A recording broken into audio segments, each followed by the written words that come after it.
Assalamualaikum warahmatullahi wabarakatuh. Kembali dengan saya Pak Mumun di channel Santrekona. Saya akan membacakan buku dari Bilik Pesantren, kumpulan esai tentang santri dan pesantren, tulisan Ahmad Khadafi yang dicetak oleh D. Abu. Baik sahabat-sahabat Santrekona, sekarang saya akan membacakan Anak Petani Bertamu ke Rumah Yai Haji Hashim Ash'ari. Kereta merapat di stasiun Jombang. Situasi stasiun tak terlalu ramai. Eropa tengah tergoncang tahun pertama Perang Dunia Kedua. Proklamasi kemerdekaan Indonesia masih 6 tahun lagi. Keadaan Jombang baik-baik saja, tenang dan normal. Anggota aktif Gerakan Pemuda Ansor Jawa Tengah keluar dari gerbang kereta. Pandangannya mengitari area stasiun, mencari seseorang dari Teguh Ireng yang dalam surat akan menjemputnya. Ditelusuri dengan pandangannya dan ia menemukannya. Seorang pemuda, kulitnya putih, wajahnya tampan, tubuhnya padat berisi dan sedikit pendek. Sangat sulit menilai jika orang yang menjemputnya ini adalah seorang santri.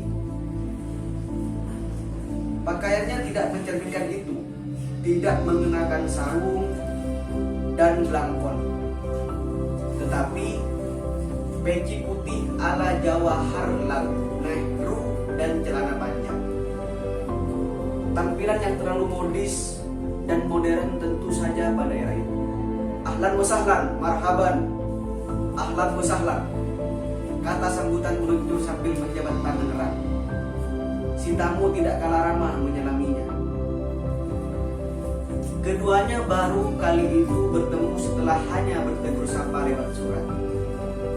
Sudah barang tentu keduanya menyebut nama masing-masing. Basa-basi memperkenalkan diri sekalipun sudah tahu sama tahu. Syaifuddin Zuhri, kata si tamu sambil terus menjabat. Ia adalah orang yang kelak dikenal sebagai Kiai Haji Syaifuddin Zuhri, Menteri Agama pada masa Presiden Soekarno, ayah dari Menteri Agama sekarang, Lukman Hakim Syaifuddin. Menjadi salah satu motor gerakan pemuda Ansor sejak 1939. Ia adalah komandan divisi Hizbullah Jawa Tengah, seorang kolonel yang kelak dikenal sebagai Jenderal Besar Sudirman. Orang yang menyalami membalas, Wahid Hashim, yang dikenal Kiai Haji Wahid Hashim, ayah Kiai Haji Abdurrahman Wahid atau Gus Dur. Zuhri lantas diantarkan Wahid keluar dari stasiun. Dengan Zuhri dipegang begitu erat, seolah Wahid takut Zuhri akan melarikan diri. Tangan Wahid yang lain menjinjing koper Zuhri. Keduanya langsung menuju jalanan depan stasiun. Di sana sudah menunggu delman milik Wahid. Setelah naik dan memastikan tidak ada yang tertinggal, keduanya menuju pondok pesantren Teguh Ireng Jombang. Sepanjang perjalanan, Wahid bercerita banyak sekali kisah lucu di pesantren. Zuhri mendengarnya dengan antusias dan bisa mengikis rasa letih dalam perjalanan. Suasana jadi akrab sekali. Seakan-akan kami dua orang sahabat yang telah lama berkenalan, tulis Zuhri dalam buku orang-orang dari pesantren. Sayangnya, cerita yang mengasihkan dari Wahid ini tidak masuk semuanya ke pikiran Zuhri. Ada perasaan sungkan dan minder karena di hadapannya disadari benar adalah orang besar. Meskipun orang di hadapannya itu baru berusia sekitar 25 tahun, selisih sekitar 5 tahun lebih tua dari Zuhri, tetapi Zuhri sadar bahwa Gus yang menjadi teman bicaranya adalah anak dari seorang kiai paling dihormati di tanah Jawa. Itu membuat Zuhri tidak bisa sepenuhnya menikmati Dalam fantasiku, orang besar mestilah memperlihatkan mahal senyum. Kalau bicara dihemat, perhatiannya dipusatkan kepada dirinya, bukan kepada yang diajak bicara, kenang Zuhri. Tapi orang yang satu ini tidak demikian. Pusat perhatiannya ditunjukkan kepadaku, orang kecil. Entah mimpi apa Zuhri. Hari itu ia satu delman dengan orang yang diam-diam ia kagumi. Mendekati pesantren Tebu Ireng, dalam hati penuh syukur, Zuhri bisa diberi kesempatan mengunjungi salah satu pesantren termasyhur. Begitu sampai, Wahid Hasyim menganjurkan Zuhri untuk istirahat sejenak. Minumlah dulu, nanti aku antarkan menghadap Hadratus Syekh. Yang dimaksud tentu saja sang ayah, Kiai Haji Hasyim Asy'ari. Mendengar akan menghadap Maha Guru, suasana hati Zuhri bercampur antara tegang, gembira sekaligus takut. Orang yang akan jadi legenda itu akan ia temui langsung dan berhadap-hadapan. Sudah barang tentu merasa terhormat sekali Zuhri. Zuhri mengakui orang yang baru pertama kali bertemu dengan Hadratus Syekh akan ada pancara wibawa yang membuat sedikit tertekan siapapun yang bertamu. Ketika aku memberikan salam, beliau sedang duduk di atas permadani yang memenuhi ruangan tamu yang luas. Terang Zuhri. Berbeda dengan putranya yang terlihat modern, Hadratus Syekh masih setia dengan baju Jawa. Pakaian yang dikenakan terlihat seperti piyama yang tak berkerah, berwarna putih dan kain katun. Untuk melengkapinya, ia mengenakan sarung dan sorban. Saat Zuhri menghadap, Hadratus Syekh sedang membaca sebuah surat. Aku heran sekali melihat seorang tua yang usianya lebih dari 70 tahun masih dapat membaca tanpa kacamata, tulis Zuhri dalam autobiografinya. Wahid Hasyim pun mendekat, memperkenalkan Zuhri kepada ayahnya. Lalu keduanya terlibat pembicaraan menggunakan bahasa Arab yang bercampur bahasa Jawa. Sesekali Wahid menjawab pertanyaan Hadratus Syekh dengan bahasa Jawa halus.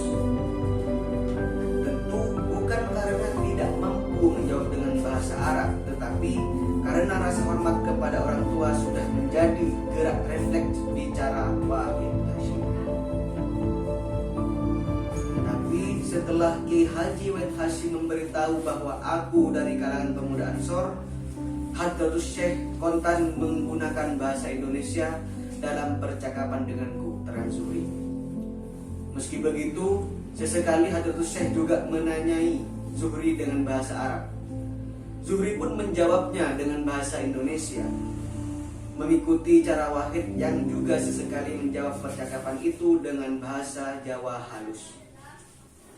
Artinya, dalam pembicaraan tiga orang itu ada tiga bahasa yang digunakan oleh masing-masing. Bahasa Arab oleh Kiai Hasyim, bahasa Indonesia oleh Zuhri, dan bahasa Jawa halus oleh Wahid Hasyim. Percakapan itu pun jadi panjang. Hadratus Syekh memberitahu Zuhri bahwa surat yang tadi dibacanya adalah dari seorang ulama terkenal di Jawa Tengah. Sudah aku anggap sebagai guruku, kata Kiai Hasyim kepada Zuhri. Zuhri tahu sifat Kiai Hasyim. Salah satunya selalu memandang ulama seangkatannya sebagai guru.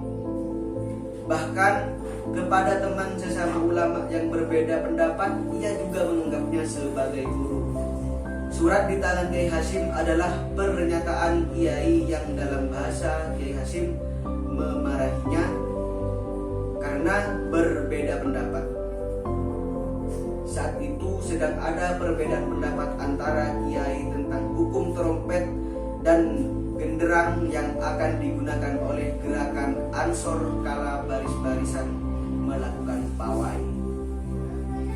Sebagian kiai membolehkan, sebagian lagi mengharamkan. Dan Kiai Hasyim adalah salah satu yang berada dalam kelompok yang membolehkan. Bagi Kiai Hasyim, penggunaan trompet dan genderang adalah salah satu bentuk identifikasi diri yang menyatakan berbeda dengan pihak pemerintah kolonial Belanda. Pada akhirnya, Kiai Hasyim menyatakan akan sowan ke kiai yang berbeda pandangan dengannya, dan dalam bahasa Kiai Hasyim akan menginsafkan para guru. Tentu saja Wahid Hasyim dan Saifuddin Zuhri hanya menunduk, tak ingin ikut campur urusan tersebut.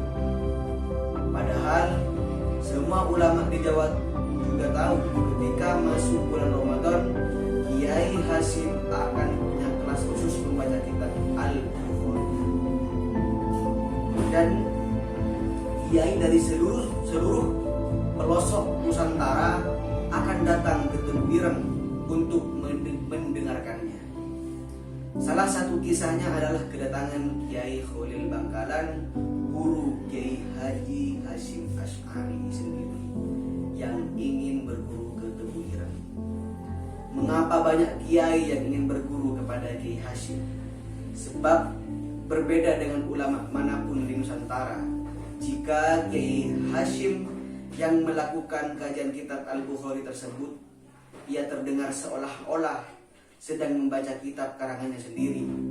Sebuah ungkapan yang menunjukkan penguasaan luar biasa dari Kiai Hasyim soal ilmu tafsir hadis.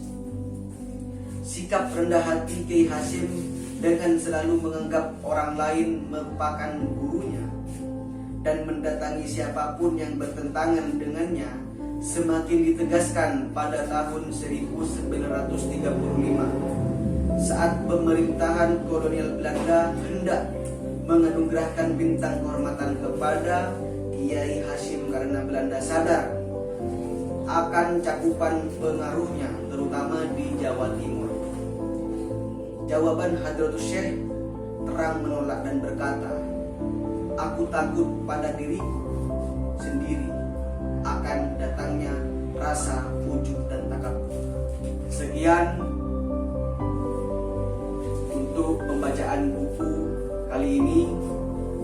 Saya Pak Mumun Amit undur diri. Jangan lupa like, komen, dan subscribe. Assalamualaikum warahmatullahi wabarakatuh.